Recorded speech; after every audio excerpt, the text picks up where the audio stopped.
Só sobrou programador tirando o Fabiano, né? Já que só tem programador, então foi perfeito, nada contra... se for fazer em Delphi, eu topo, na boa. Não, eu vou fazer em pseudocódigo. Vocês já ouviram falar de recursão? Sim. É aquela coisa que ninguém entende, né? Que é mágica, funciona simplesmente, não é? Fácil. Fácil, não é? É fácil, funciona, super intuitivo. Bom, na verdade, até que você consegue ver a coisa se formando na sua cabeça, você não entende nada, para você parece mágico aquilo. E quem é que consegue, assim, agora montar um algoritmo recursivo? 1, 2, para resolver o Fibonacci. Para resolver merge sort. Sem a função de merge, esquece merge. Para resolver a conjetura de Collatz. A gente lembrar do slide já que nem eu quero. Precisa ter problema. Beleza, isso é raro. Em geral o pessoal não entende recursão. Meu objetivo aqui é quebrar um pouco a recursão, é dar uma forma mais simples de você chegar na recursão. Vou começar com Fibonacci, então. Como que era a fórmula do Fibonacci? Alguém lembra? Fibonacci é aquela sequência estranha, né? Que é 1, 2, 3, 5, 8, 13, sei lá, 20. Eles são os dois anteriores, né? Isso. Então, o Fibonacci de n em notação matemática é o Fibonacci de n menos 1, certo? Então, esse aqui é esse mais esse. Então, se ele é n menos 1 e n menos 2, certo? Mais f de n menos 2. Maravilha. Isso aqui, para quem consegue trabalhar bem com recursão, sussa. Mas eu quero pegar o pessoal assim que bambiou um pouco aí quando foi falar. Esquece isso. Eu quero calcular o Fibonacci de 3, implementar código só para calcular o Fibonacci de 3. Tá, eu posso colocar um return Fibonacci 3, return 3. Mas não é esse o objetivo, gente. É o código só para simular o Fibonacci de 3. Então eu vou criar minha funçãozinha bonitinha chamada f3. Ela me calcula Fibonacci de 3. O que essa função tem que fazer? Se eu não vou usar o return, eu tenho que cair para a definição dela, certo? Então, olha, se eu não vou usar o return, né? Se eu não vou devolver 3 direto, ela tem que me devolver o f de 2 mais o f de 1, concorda? Então eu vou colocar aqui, ó, return, eu vou criar a função nova aqui, f2, que me devolve o Fibonacci de 2, mais o f1, que me devolve o Fibonacci de 1. Tranquilo até aqui? Tenho duas funções que não compilam, certo? Criar a função também. Então vou criar f2. O que f2 faz? Bom, f2 vai ter que ser... É parecido com essa, né? Só trocou o nome das funções. Então é return f de 1 mais f0. Beleza? De novo, tem funções que não compilam. Eu vou fazendo isso até chegar. Então, só para acelerar aqui, eu vou ter a função f1, que f1 está definido, certo? Não tem somar aqui em vez de trás, não tem aqui em vez de trás. Então não tem jeito. Então aqui eu sou obrigado a usar o return 1. f0 é a mesma coisa, certo? Então f0, return 1. Vocês notaram que tem uma certa duplicação absurda nesse código? Tem duas estruturas principais, não tem? Tem esse aqui, o F1 e F0, que são iguais. Inclusive eu poderia trocar aqui F1 por F0, que ia dar na mesma. E tem essa aqui, que é a soma de dois pedaços. Como é que eu refatoro isso para uma função só? O que eu sou obrigado a fazer? Qual é a diferença entre elas? F3... Isso aí depende de outra função. Então, ela depende de outras funções. Mas eu estou tentando agora aglutinar isso tudo. Eu tenho 3 e aqui vai ter que ser o 2 e o 1. Certo? Aqui é 3 menos 1 e aqui é 3 menos 2. Eu tenho 2 menos 1 e 2 menos 2. Notaram que é o n que varia, né? É a mesma função, só que é o n que varia. Então eu vou transformar esse cara aqui num parâmetro da minha função. Então eu vou criar a função f que recebe n. N é um inteiro.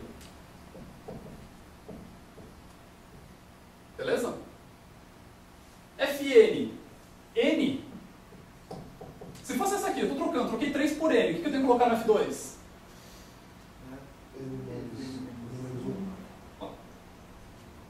N menos 1. E no outro? F de N menos 1 mais F de N menos 2, tá? Porque N é 3. N menos 2. Bom, eu posso pagar toda essa parte de código aqui, sabe? Que isso aqui já foi englobado ali. Faltam só aquelas outras duas funções. O que eu faço com elas?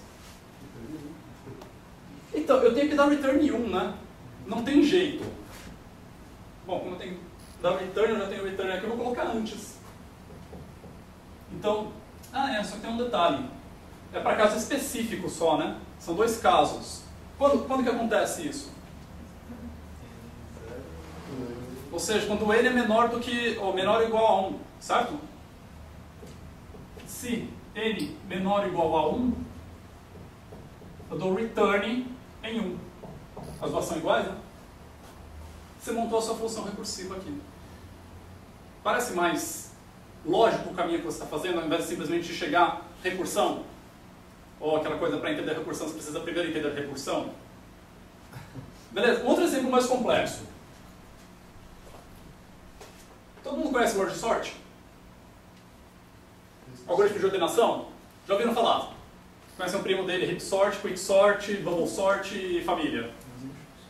Basicamente, como é que esse algoritmo funciona? Você tem a sua lista bonitona lá. Sua lista, primeiro elemento. Vai, vamos falando aí, qualquer número. Sim. Números até 10, viu? Vai, mais. 2, 9, 8, 5 já tem. 10 e 5. 10. 10? Não, 10 não, vai 0. 2. 3. 1.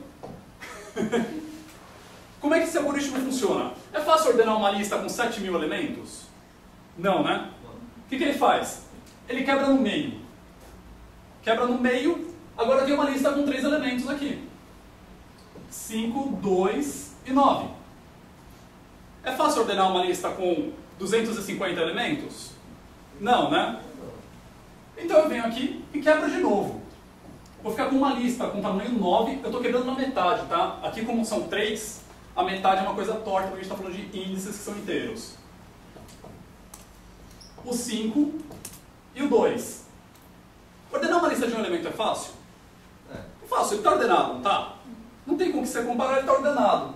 Beleza, esse pedaço está ordenado. Essa aqui é grande ainda, ela tem 200 elementos. Quebrar ela no meio de novo. 5 e 2. Fácil de ordenar também, né? Ele faz isso e agora acontece a mágica desse algoritmo. Quando ele vai montar a lista de novo, porque você quer a lista inteira ordenada, certo? Você não quer os pedaços dela. Ele monta de um jeito esperto. Ele vai comparando. Ó, se o da direita é menor do que o da esquerda, eu tenho que trocar eles de posição. Então trocou, então ficou 2 e 5. Chegou aqui, vamos comparar, agora tem mais elementos, né? Compara o 9 com o 2. Não, tem que ficar para a direita ainda. Compara com o 5, tem que ficar para a direita. Então ficou 2, 5, 9. Ele faz isso até que a sua lista fica completa de novo. Beleza? Implementar isso? Bom. Primeiro, de novo, eu estou pensando sempre no caso específico. Eu não quero saber como é que o algoritmo se aplica para todo o resto. Eu quero ordenar só essa lista de 6 elementos. Então, só para ajudar a gente e eu não ficar louco, esse aqui é o elemento 0, 1, 2, 3, 4 e 5. Bom, a primeira coisa que eu vou chamar é minha funçãozinha maravilhosa ordena. Tá? Apenas ordena. E eu quero que ela ordene de onde até onde? 0 até 5. Então eu vou chamar ela de ordena 0, tracinho 5. Feio, né? Feio pra caramba mesmo, mas tudo bem. Segundo algoritmo, o que eu tenho que fazer? Quebrar na metade, exatamente. Quebrar na metade basicamente vai mandar ordenar essa metade primeiro. Então eu vou mandar ordenar até a metade. Então eu venho aqui e eu chamo a função ordena de 0 até 2. Beleza? 0 até 2. Chamei ela, acabou. Preciso ordenar o resto também, não tenho? Ordeno de 3 até 5. Ordena de 3, 5. Então eu preciso chamar o algoritmo de merge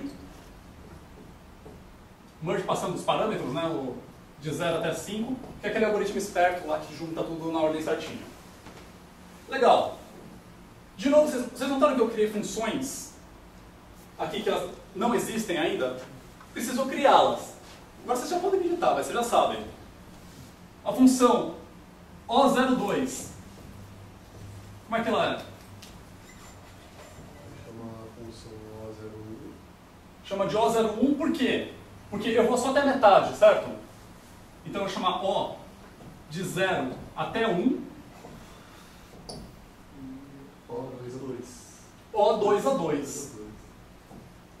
Esse código Opa. não está nada expressivo. Não está nem um pouco expressivo, mas não é o objetivo no momento. O2, 2. Tá? Eu vou omitir aqui o merge, porque o merge sempre vai ter e vai ser o último passo dessas funções. Legal, de novo, eu podia fazer a O35, mas ela vai ser praticamente essa, só que um pouquinho mais pra frente. O01, como é que é? O01. Então é O00 e O11, certo? Legal. Essas funções aqui, O00, O11, O22, elas são esse caso, não é? Se elas são esse caso, a implementação delas é boba, certo? Eu não vou fazer nada.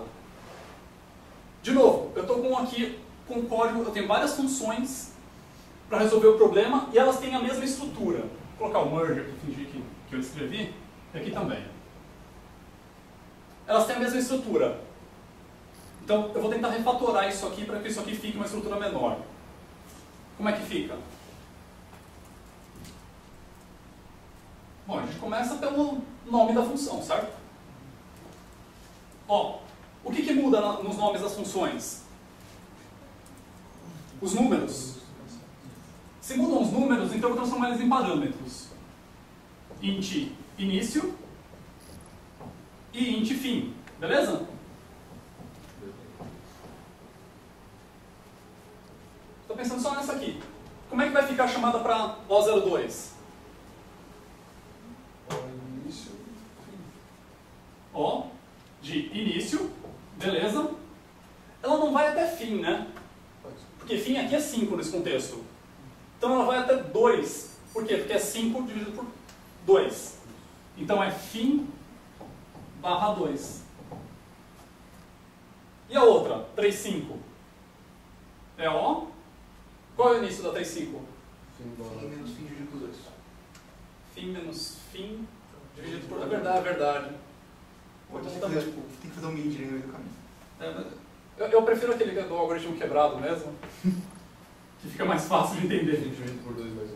É, fim barra 2 mais 1. Até fim. Né? Isso, até fim. E daí eu chamo merge de início até fim. A gente chegou de novo na solução recursiva. Só para o pessoal que já entende mais, isso aqui é o que a gente faz na cabeça. Quando a gente está tentando ver a recursão. A gente está montando a árvore de recursão para depois chegar. Só que dessa forma escrita é mais fácil de você chegar no resultado. Tem umas recursões mais chatas, que isso aqui ajuda bastante para você entender qual é a estrutura dela. É isso.